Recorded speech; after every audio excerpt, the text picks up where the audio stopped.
Welcome to Uplift, inspiring stories to uplift the world. I am Gemma Serenity Gorokov, your host, and today, coming from Wisconsin, we have Jenn Fredericks joining us as a Hi, prosilience coach, proactive resilience, which is pretty amazing. Jenn, thank you so much for being here today.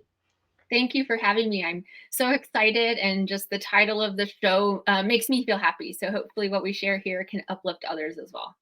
That's fantastic. So, tell us a little bit about you, a first intro. Sure. I am a certified life coach with a specialty in prosilience coaching or proactive resilience coaching. And I really stumbled upon this framework and system because I'm on my fourth kidney and I needed some support. Okay, tell us more about that. Sure.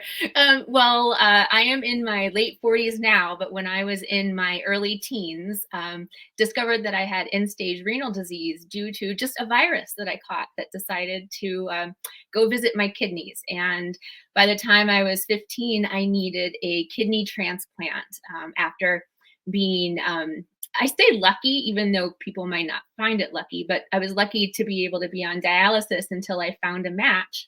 And I say it's lucky because with kidney disease, there are several other treatments that you can try until you're able to get a transplant if that's what your course of treatment choice is.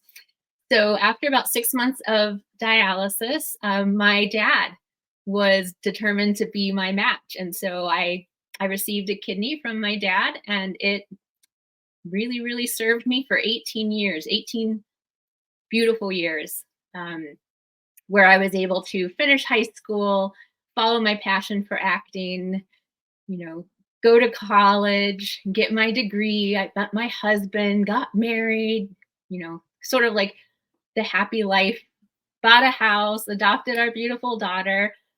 So those 18 years that the kidney served me were really important times in my life. And then it decided it was tired. And so I was on the hunt again for another donor. And after, again, about 6 months of dialysis, it was found that my husband's twin brother Oh, was a match for me. And I like to throw the joke in there, like, oh, well, why didn't your husband donate? Is he just like a jerk? Or like, no, they're fraternal twin brothers. So my husband actually was not a match, but his fraternal twin brother is. And we actually just celebrated 11 years out from that kidney transplant.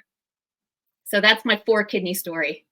I mean, that's quite an interesting story. And to have living donors of your closest family, because I still consider your twin, the twin of your husband, as your closest family, especially to go to the point of giving you a kidney. I mean, he considers you his sister. That's it. Oh, yeah, definitely. We definitely 100%. consider ourselves that, to be honest.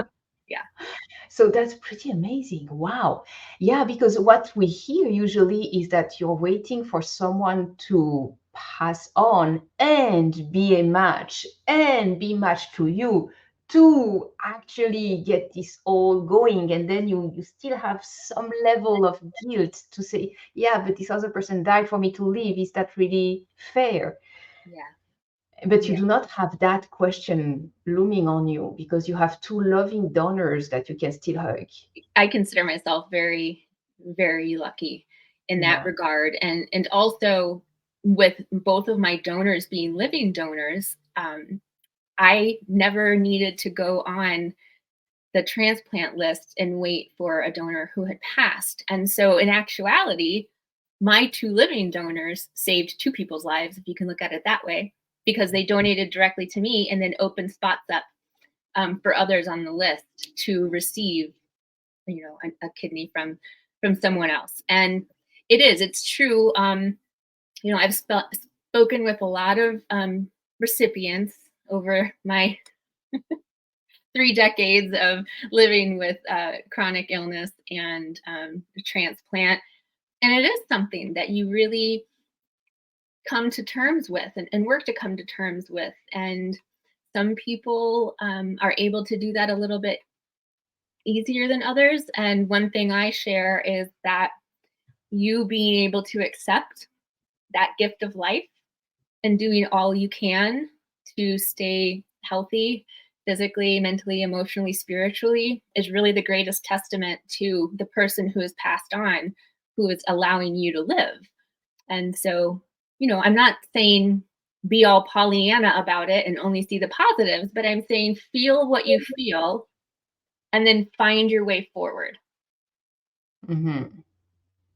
And imagine as well that you are precious enough to continue to live and continue to be a beacon of light in the physical, alive world Right. to help others on their journey. Definitely. Every once in a while, I'm not one to ask why me a lot. Mhm. Mhm. But every once in a while, I will have that kind of question. And so then I get quiet with myself and take some time and think and be outside in nature, meditate or whatever. And I do ask why me. And not that those who have already passed did not um, meet the world where they were meant to be and contribute in their way. But the answer I always feel very deeply inside is that I'm not done here. Yeah, I'm not done here in the physical realm. And so that's one reason why I keep fighting. And, I'm knocking on wood that I don't need a fifth kidney, but should I, and if I'm lucky enough to receive one, I will keep, taking care of myself physically, mentally, emotionally, and spiritually so that I can continue to carry out my mission, whatever that is here on earth. that's fantastic. Jenn, you are an inspiration. You are an example, a beacon of light. Thank you for sharing your story, being a being on your fourth kidney. I love that word, that way of seeing things. That's pretty amazing. And to also reframe the fact that your father and brother-in-law actually saved two people, you and someone else who now can be on the list because you are not in, and then be a match to whoever else is available. Mhm. So to get someone more up on the list. Yes. I That's think really cool. I think it's very important to find those moments in your own ways to instill hope in life, even when things are dark and difficult. And so that is one thing is like, yes, I am, physically suffering right now. However, I'm working toward a treatment where then I can fully live life. And I'm hopeful that someone else is getting the exact same chance. I'm doing an assumption, but I'm going to ask you first. Yes. Is all of that proactive resilience, that way of looking at things? I love that question. And people used to always ask me, and they still do, how are you so resilient? And I never really knew. I guess I never took a pause to ask myself that. I just did it. So the more introspection I've done and the more reading I've done on resilience, and then actually running across this framework called prosilience or proactive resilience by Linda Hoops. She is an organizational psychologist. And then me wanting to adapt prosilience to help those with life-threatening chronic illness. I found sparks and glimmers of what I've done over the years in this language of prosilience. And so I guess I would have to say, yeah, I've been practicing prosilience for a long time, yet I didn't have a language around it. I didn't have the words to describe it. And one of the 4 building blocks of prosilience or proactive resilience, so you can build your resilience for turbulent times in the turbulent world. But one of the 4 building blocks is calming yourself. Mm. And I actually think that is the one that I bring myself back to and invite others to practice more often than not. Because when we're able to calm ourselves, and that's just not like calm down and relax, that's calm and regulate your central nervous system. Bring Mhm. yourself into your parasympathetic nervous system so that your thinking brain can help you through some of these difficult times. Mhm. Um, Calming myself also allows me to connect more to the divine or my life force. And so that is one of the first building blocks I really work on with people, in addition to self-awareness, because without self-awareness, it's difficult to be resilient.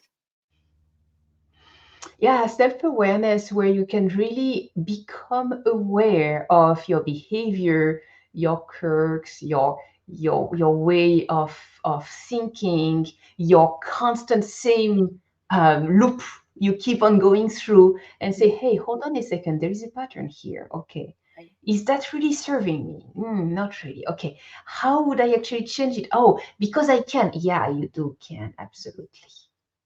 That that idea, when I've started doing this professional and personal development work, the idea that we may not be able to control what's going on around us, but we can Mhm. control and we can choose our response versus our reaction, has totally shifted the way I interact with the world and with my family. And especially, it's really helped me to find the energy in which I enjoy showing up. Mhm. Mhm. That's fascinating. Fascinating. So you said 3 decades of experience, and then you said that you are in your late 40s. How long have you? When have you discovered this proactive resilience framework that was actually able to tell you what you were already doing? Right? It probably about 4 or 5 years ago. And it actually came about after my daughter was diagnosed with her own life threatening chronic illness. Oh. And I was able to manage all of my stuff pretty well. Yet, when it's someone you love, someone outside of yourself, when it's your heart walking outside of your body, you differently. And there Mhm. were times when I was not able myself and her. And so I started to look for those things that would support me. A layoff from my corporate marketing job and decided, hey, maybe I'll be a life coach. From corporate world to coaching world, um, I really did it to keep myself upright. Mm. And it dynamic of my house, um, and it is allowing me when they come up against these difficult challenges and adversity. I imagine that because you have that marketing knowledge of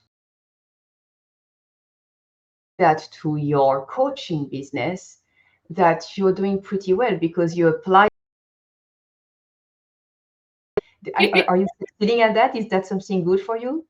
Yeah, you would think so. To market yourself and to know yourself in such an intimate way to then be able to share. I find it more, I don't like to talk about marketing my business or myself. I like, so sharing, coming from a place of agape love, my truth, and knowing that the people who are seeking that guidance, much easier to market a product that's tangible, rather than um, so it's been an interesting journey and discovery, just finding really my way to show up in the space so that I meant to work with. Hmm. That's fascinating. It is fascinating. To you, I'm going to put that in the description, but let's Yeah, share it already. sure. Well, on Instagram. And then also, if you'd like to read a little bit more about prosilience.com. Okay. And then there are buttons there that you can click, and we can take right journey for you, and also if we're the right fit. Jenn, you are such a blessing and inspiration. Thank you for sharing your journey. A little and hearing that your daughter is also going through her own difficulties. Many parents, Yeah, because it's not easy at all when your kids are going through that, because it hits you differently, much deeper actually, because you care so much to grow and to outlive you and to do so well, and you're here. No, you're not struggling the same way as I do. yeah. Oh No, God. it's certainly true. And what I invite those caregivers for those caring for people that they love is to remember that this isn't your journey, it's your loved one's journey, and you're there to guide and support. And ultimately, I found the best thing that serves me is trusting in the unfolding. Mm-hmm. Now, that's not saying don't be your child's advocate, don't be your own advocate, don't research, don't, but trust that when you're on a certain path and you've made a certain decision, it's part of prosilience too. Choose a strategy to meet that challenge. And Mm-hmm. mine a lot is to trust in the unfolding. Once we've done all the research, once we've made the decision, stay on the path and see how it's serving to heal. Perfect. Jenn, thank you so, so much for our conversation today. It's such a blessing. I appreciate you. Thank you. Thank you.